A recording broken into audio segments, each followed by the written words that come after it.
Hi there, I have got my black watercolor sketchbook that I made myself, and I decided to pull out the Holbein Acrylic Gouache for this painting of this adorable shamrock.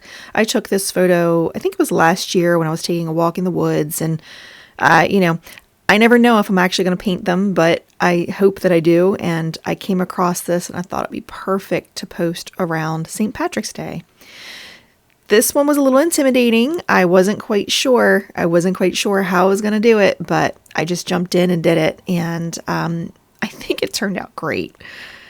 All of these paintings on black watercolor paper are turning out so cool, I think. Let me know what you think, but I'm just going to turn on some music and birds, because I'm in the mood for spring. Oh my goodness, I'm so ready for spring.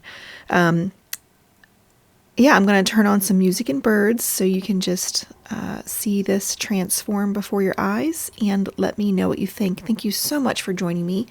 Bye-bye.